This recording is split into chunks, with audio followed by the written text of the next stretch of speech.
제가 주중에 설교를 준비하는 과정이 있습니다. 우리 교회는 강해 설교를 하기 때문에 이미 본문이 정해져 있지 않습니까? 말씀을 묵상을 통해서 이제 제목을 정하게 되고 주제를 정하게 됩니다. 그런 후에 이 말씀이 우리 교인들에게 누구에게 필요할까라고 이제 고민을 하기 시작합니다. 일주일 동안 신방하고 상담하고 또한 우리 부목사님들을 통해서 교우들의 사정을 보고를 받습니다. 그 중에서 이 말씀이 꼭 필요한 한 사람을 지명합니다. 그리고 그 사람을 생각하고 본문을 묵상하면서 끊임없이 하나님, 이 말씀이 이번 주에는 이 사람을 위한 말씀입니다. 이분이 이 말씀을 듣고 힘을 얻게 하여 주옵소서. 이렇게 기도하면서 말씀을 준비합니다.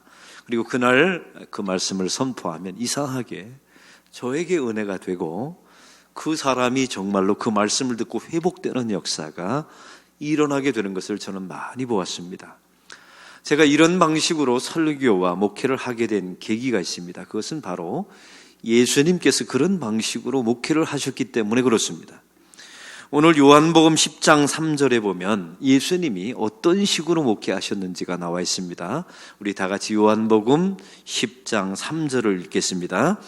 문지기는 그를 위하여 문을 열고 양은 그의 음성을 듣나니 그가 자기 양의 이름을 각각 불러 인도하여 내느니라. 아멘.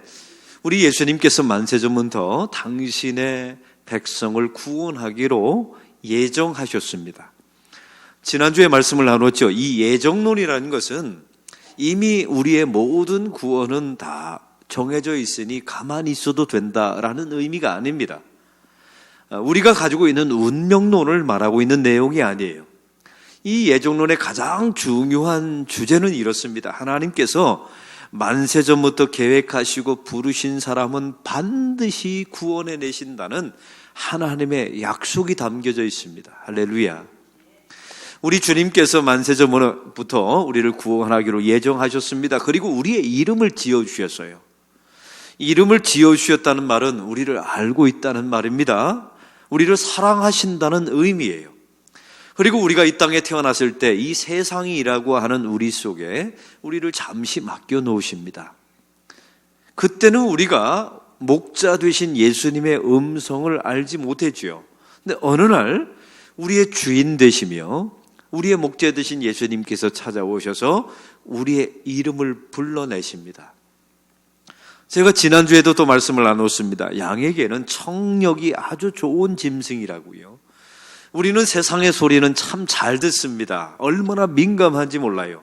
근데 정작 우리가 하나님의 소유로 이 땅에 태어났음에도 불구하고 주님께서 우리를 부르실 때 그 주의 음성이 우리는 처음에는 안 들렸습니다. 근데 시간이 지나가면서 그 주의 음성이 들리게 됐지요. 그리고 그것이 예수님의 소리라는 것을 알게 되었습니다. 아니, 그 예수님의 소리를 믿게 되었고 이제는 그 예수님을 사랑하게 되었습니다. 이게 나의 노력과 의지로 된 것이 아닙니다. 주님께서 한 번 부르신 사람은 끝까지 그들을 인도하셔서 사랑하게 만들어내신다는 하나님의 구원의 여정인 줄로 믿습니다. 여러분, 그래서 예수님은 자기 자신을 오늘 본문에 이렇게 선포합니다. 14절의 말씀을 다 같이 읽겠습니다. 나는 선한 목자라. 나는 내 양을 알고 양도 나를 아는 것이. 우리 예수님께서 자기 자신을 뭐라고 말씀하셨습니까? 나는 선한 목자다. 왜요? 양을 알고 있잖아요. 그의 이름을 알고 있습니다. 관심이 있습니다. 아니, 사랑합니다. 죽기까지 사랑합니다. 그래서 선한 목자는 양을 집단적으로 보지 않습니다. 어떤 때로, 무리로 보지 않아요. 개별적으로 봅니다. 이 개별적으로 본다는 것은 인격적으로 본다는 말이에요. 아니, 독립적으로 본다는 의미입니다. 근데 가짜 목자나 싹구는 달라요. 이 가짜 목자와 싹구는 양을 집단적으로 봅니다. 양의 안전과 유익에는 관심이 없어요. 저 양을 어떻게 하면 안전하게 할까? 저 양에게 어떻게 하면 유익하게 할까? 이런 데는 관심이 없어요. 이 싹군과 이 가짜 목자는 오직 양의 발육 상태에만 관심이 있습니다. 팔아서 이득을 봐야 되니까요. 양의 숫자에만 관심이 있습니다. 왜요? 돈이 되니까요. 살이 찌고 숫자가 많아야 내 이익에 관련되어 있지 않겠습니까? 이게 싹군이며 가짜 목자라는 것입니다. 여러분, 목회를 하다 보면 저 자신을 소스라치게 놀랄 때가 있어요. 어느 때 보면요, 교회 제 방에서 보면 교회 앞마당이 보이는 경우가 많거든요. 근데 보면 교우들이 외제차를 타고 오는 분들이 있어요. 이상하게 누가 타고 왔나 이렇게 궁금해요. 그래서 그분이 문을 열 때까지 기다립니다. 그래서 제 창문으로 바라봐요. 이상하게 그런 사람에게 눈이 갑니다. 저한테 매주마다 11조와 감사원금 통계가 누가 얼마씩 냈는지 저는 목양을 해야 되는 사람이니까 저에게만 그 통계가 올라옵니다. 왜냐하면 그 가정의 형편도 알아야 되고, 갑자기 11조 많이 내던 분이 줄어들면 문제가 있었던 거 아닙니까? 사업이나 가정에. 근데 참 이상한 것은, 이상하게 제 눈이 가장 많은 11조를 낸 사람에게부터 눈이 가요. 이런 저의 모습을 볼 때마다 소스라치게 놀라면서, 이러면 안 되는데, 가난한 과부의 헌금도 봐야 되는데, 그게 봐야 기도가 나오는 것 아닙니까? 이게 저의 목사의 실상입니다. 근데 우리 예수님을 보시면, 우리 예수님은 그런 방식으로 목양을 하지 않으셨어요. 대표적인 예를 보면 누가복음 15장에 나와 있습니다. 그 이릉양 비유라고 예수님께서 말씀하신 비유입니다. 예수님께서 이런 말씀을 하시죠. 여기 양 우리가 있었습니다. 100마리의 양이 있었는데 어느 날 한 마리 양이 도망가 버린 겁니다. 잃어버리게 된 거죠. 이때 목자가 아주 특이한 반응을 보이게 됩니다. 99마리를 놓아두고 한 마리를 찾으러 다녔다는 거예요. 이 말을 들었을 때 바리새인과 서기관들이 기분이 나빴어요. 왜냐하면 자기 자신들을 양 우리 속에 있는 99마리라고 생각했거든요. 그 한 마리는 창기와 셀이라고 생각했던 거예요. 이 말을 들었던 바리새인과 서기관들이 누가 기분이 좋겠습니까? 또 인간적으로 생각해봐도 이건 효율적으로 맞지를 않아요. 99대 1. 어떻게 99마리를 놓아두고 한 마리를 찾으러 다닙니까? 99마리가 걱정되지 않아요? 이런 식으로 성경을 바라보면 이게 은혜가 안 되는 겁니다. 그리고 바리새인과 서기관처럼 예수님을 살해하고자 하는 그런 마음들이 생기게 되죠. 근데 우리 예수님께서 이 메시지를 통해서 하고 싶었던 이야기가 있었던 겁니다. 바로 너희들이 그 잃어버린 한 마리라는 것을 말씀하고 싶었던 거예요. 바리새인과 서기관들은 왜 은혜가 안 됐다고요? 나는 우리 안에 있는 99마리 중에 한 마리입니다. 나는 하나님의 품을 떠난 적이 없습니다. 나는 죄를 진 적이 없습니다. 나는 불의한 일을 한 적이 없습니다. 라고 항상 자기 자신을 우리 밖에 나가지 않은 99마리라고 생각해요. 그러니까 은혜가 없죠. 근데 주님께서 그 바리새인과 서기관들을 통하여 이렇게 말씀하시는 겁니다. 네가 바로 잃어버린 나의 한 마리 양이다. 99마리를 놓아두고 그 한 마리를 찾아다니듯이 내가 너를 사랑하고 있다. 내가 너를 기억하고 있다. 예수님께서 이 말씀을 전하신 것입니다. 여러분, 이 당시에 이 말씀은 혁명적인 설교였어요. 이런 것 때문에 예수님이 십자가에 죽었다니까요. 이 바리새인들이 이걸 인정하지 않고 끝까지 아닙니다. 나는 우리 밖에 나가본 적이 없습니다. 나는 사고 친 적이 없습니다. 나는 죄를 진 적이 없습니다. 이걸 고집하니까 예수님을 죽일 수밖에 없었던 것이죠. 근데 우리 예수님께서 그게 바로 잃어버린 양이 너다. 내가 너를 그런 식으로 사랑하고 있다. 이 말씀을 하고 싶었던 것입니다. 잃은 양을 찾았던 목자를 보십시오. 누가복음 15장에 보니까 어깨에 둘러매고 옵니다. 이렇게 목마를 태우는 거죠. 여러분, 목마는 아무에게나 태우는 게 아니에요. 자기 자식만 태우는 곳입니다. 근데 목자가 잃어버린 양을 목마를 태우면서 춤을 추면서 오는 겁니다. 그리고 말하죠. 마을 모든 이웃들을 초청하여 다 함께 즐기자. 잔치를 베풉니다. 만약 저 같았더라면요, 잃어버린 한 마리 양을 찾았다고 합시다. 그럼 질질 끌고 왔을 것 같아요.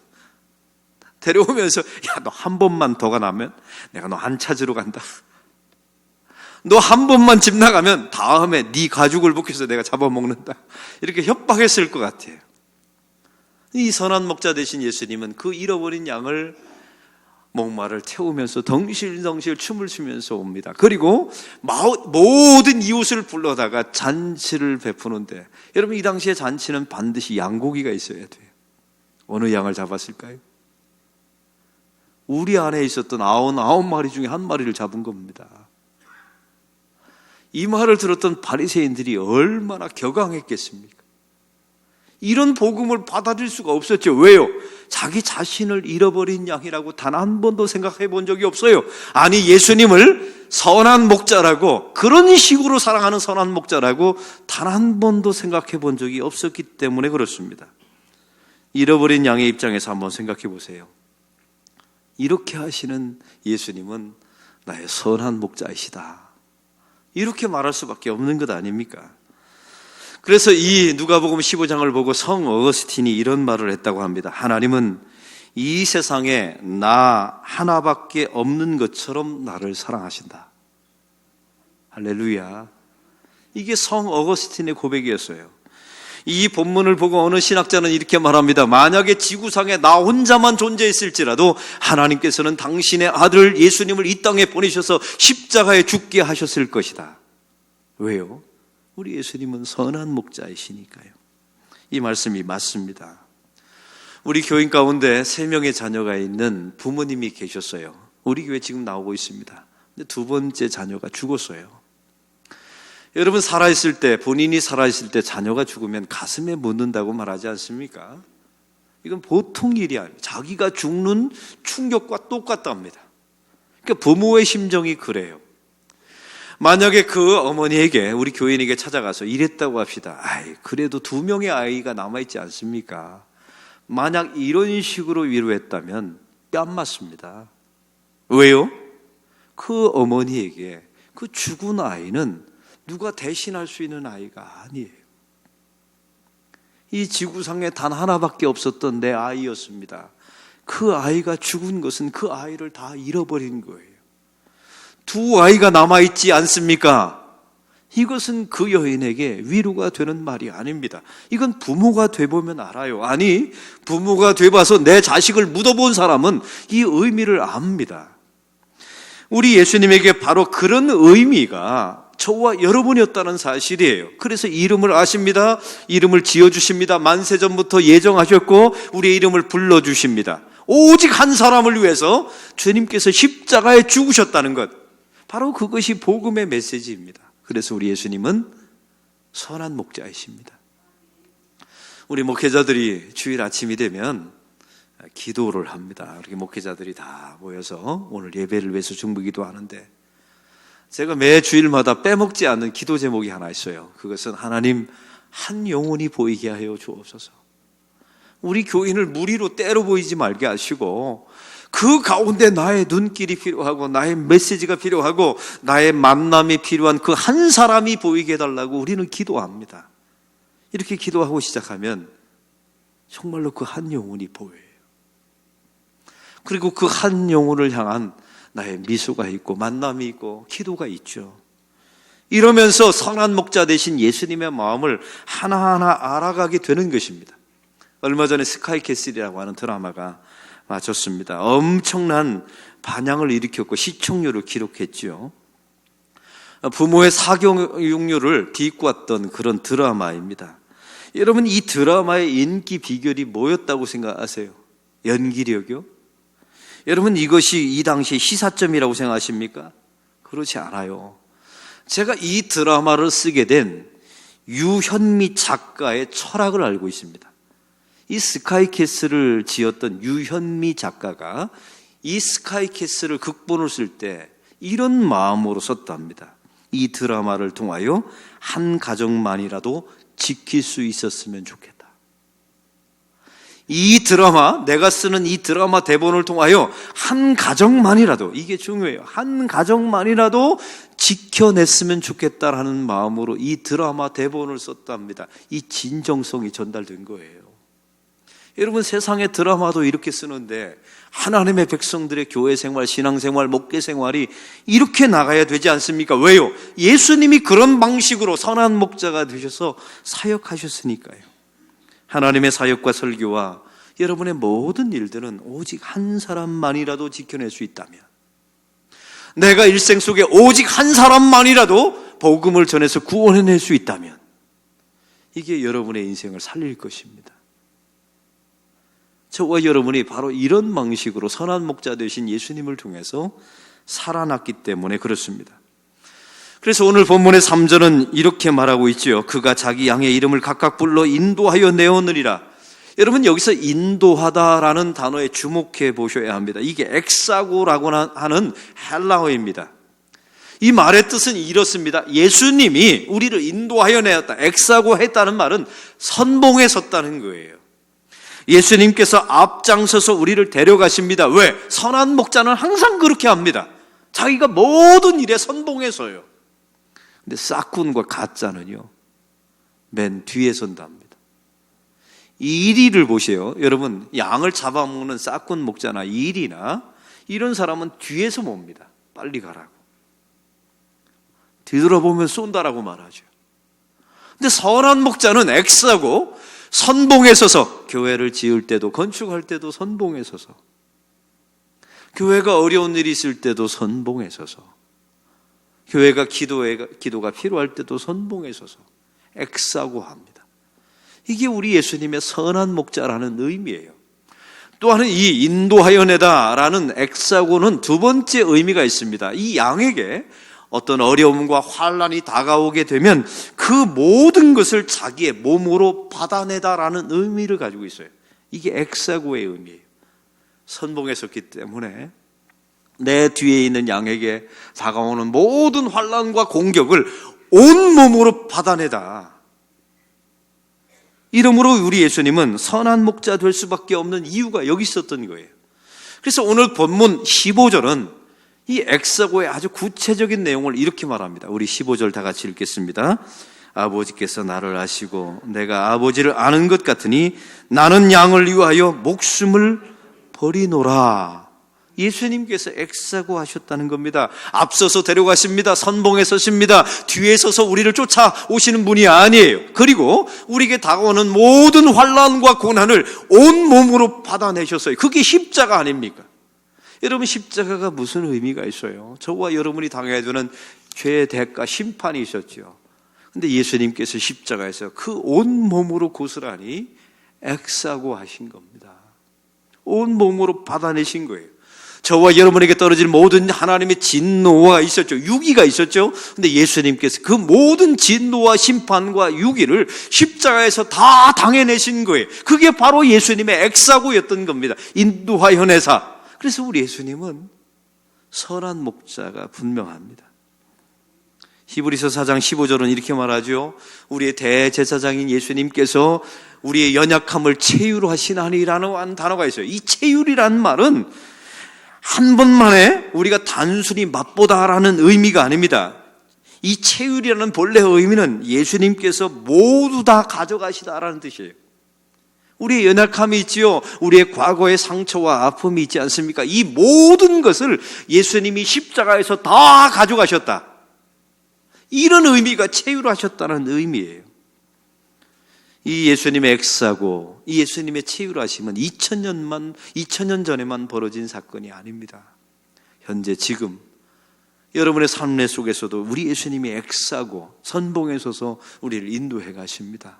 그리고 저와 여러분에게 다가오는 모든 고난과 아픔을 십자가에서 온몸으로 받아내셨어요. 그리고 체유하십니다. 단순히 맛만 보는 게 아니라 모든 것을 예수님이 다 가져가셨어요. 할렐루야.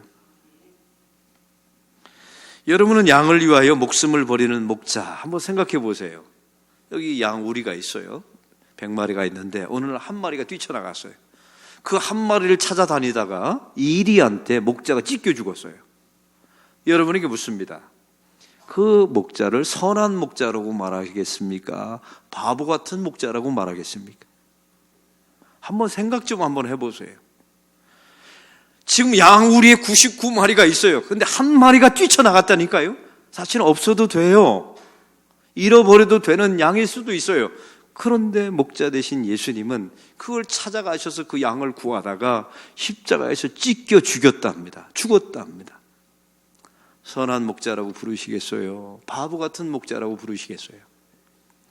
세상의 눈으로 보면 바보 같은 목자가 맞습니다. 그러나 어린 양, 그 잃어버린 양의 입장에서 보면 이분은 나의 구세주시요, 선한 목자가 맞습니다. 우리 예수님께서 그 어려운 일을 해내신 겁니다. 저와 여러분을 위해서 말이죠.